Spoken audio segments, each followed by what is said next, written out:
জনাব ফখরুদ্দিন আহমদ, ময়মনসিংহ 11। অনুগ্রহ করে উত্থাপন করুন। আসসালামু আলাইকুম। মাননীয় স্পিকার, আপনাকে ধন্যবাদ। আমি ফখরুদ্দিন আহমেদ, 156, ময়মনসিংহ 11। মাননীয় মৎস্য ও প্রাণী সম্পদ মন্ত্রী মহোদয় অনুগ্রহ করিয়া বলিবেন কি, বর্তমানে ময়মনসিংহ জেলার ভালুকা উপজেলায় কোনো সরকারি মৎস্য খামার আছে কিনা, থাকলে কি, এবং মৎস্য খামারিদের সহজ শর্তে ঋণ প্রদান করা হবে কিনা, হলে তা কিভাবে? ধন্যবাদ মাননীয় স্পিকার। মাননীয় কৃষিমন্ত্রী।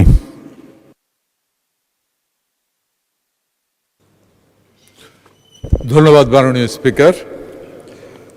মাননীয় স্পিকার, প্রথমে আমি ধন্যবাদ দিচ্ছি মাননীয় প্রধানমন্ত্রীকে এই সংসদে আমাকে কথা বলার সুযোগ করে দেওয়ার জন্য। মাননীয় স্পিকার, আমি ধন্যবাদ জানাচ্ছি মাননীয় সংসদ সদস্যকে ওনার প্রশ্নের জন্য। বর্তমান ভালুকা উপজেলায় সরকারি পর্যায়ে কোনো মৎস্য খামার ও হ্যাচারি নেই মাননীয় স্পিকার। বেসরকারি খামার প্রায় ৭,৫০০টি খামার রয়েছে এই উপজেলাতে। সেখানে পাঙ্গাস, তেলাপিয়া, শিং বা পাবদা সহ কার্প জাতীয় মাছের চাষ করা হয় এবং ৫টি মৎস্য হ্যাচারি রয়েছে মাননীয় স্পিকার। এসব হ্যাচারিতে বছরে ২ কোটি তেলাপিয়া মাছের পোনা, ৯৮০ কেজি কার্প জাতীয় মাছের রেণু উৎপাদিত হয়, যা ভালুকা সহ পার্শ্ববর্তী এলাকায় সরবরাহ করা হয় মাননীয় স্পিকার। মৎস্য খাতে ঋণ সরকার সারা দেশে সম্পূর্ণ সুদমুক্ত ক্ষুদ্র ঋণ বিতরণ করেছে। ভালুকা উপজেলায় এই পর্যন্ত ৭০ জন সুবিধাভোগীর মধ্যে ৭ লক্ষ টাকা ঋণ বিতরণ করা হয়েছে মাননীয় স্পিকার।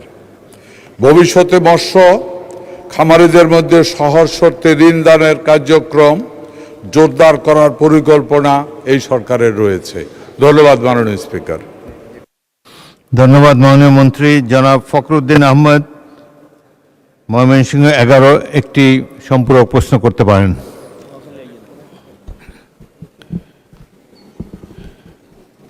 মাননীয় মন্ত্রী মহোদয়, আপনাকে ধন্যবাদ। মাননীয় স্পিকার, আপনাকে ধন্যবাদ। আপনার মাধ্যমে আমি মাননীয় মৎস্য ও প্রাণী সম্পদ মন্ত্রী মহোদয়ের দৃষ্টি আকর্ষণ করছি। আমার নির্বাচনী এলাকা ময়মনসিংহ 11 ভালুকা শিল্প সমৃদ্ধ এলাকা হওয়ার পাশাপাশি বর্তমানে প্রাণী সম্পদ ও দুগ্ধ উৎপাদনে এক অপার সম্ভাবনার অঞ্চল হয়ে উঠেছে। এই খাতের টেকসই উন্নয়ন ও খামারিদের স্বার্থ রক্ষায় আমি মাননীয় মন্ত্রীর কাছে নিম্নোক্ত বিষয়ে সম্পর্ক একটি প্রশ্ন রাখতে চাই।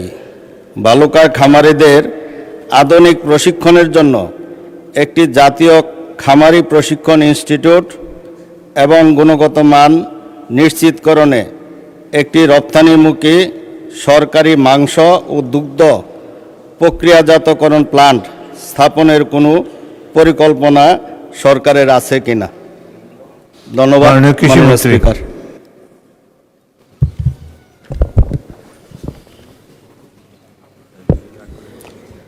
মাননীয় স্পিকার, আপনাকে ধন্যবাদ জানাচ্ছি মাননীয় সংসদ সদস্যকে। আমাকে যে প্রশ্নটি করা হয়েছিল, মূল প্রশ্নটি যেটা ছিল মাননীয় স্পিকার, এই প্রশ্ন ছিল মৎস্য খামার নিয়ে। এখানে দুগ্ধজাত বা প্রাণী সম্পদ সংক্রান্ত কোনো প্রশ্ন ছিল না। তারপরেও আমি যেটা বলতে পারি যে এই সরকার প্রাণী এবং মৎস্য এই দুই সেক্টরেই অনেক ইনভেস্টমেন্ট করার পরিকল্পনা আছে। বিভিন্ন জায়গায় যেখানে দুগ্ধ উৎপাদন হয় সেখানে যেন ফার্মার্স লেভেল সঠিক দাম পায়,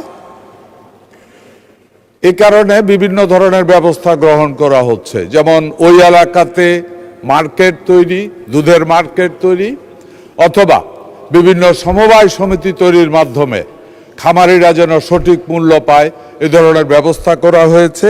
এর থেকে অনেক বেশি এটার ব্যাপারে ওনার ওই ভালুকা এলাকাতে এই ব্যাপারে বিশেষ করে প্রাণী সম্পদ বা দুগ্ধ উৎপাদনের ব্যাপারে যদি উনি আরো ডিটেলস কিছু জানতে চান তাহলে আমাকে আবার যদি নোটিশ আকারে দেন তাহলে আমি ডিটেলস সব কিছু পরবর্তীতে ওনাকে লিখিতভাবে জানাবো ইনশাআল্লাহ।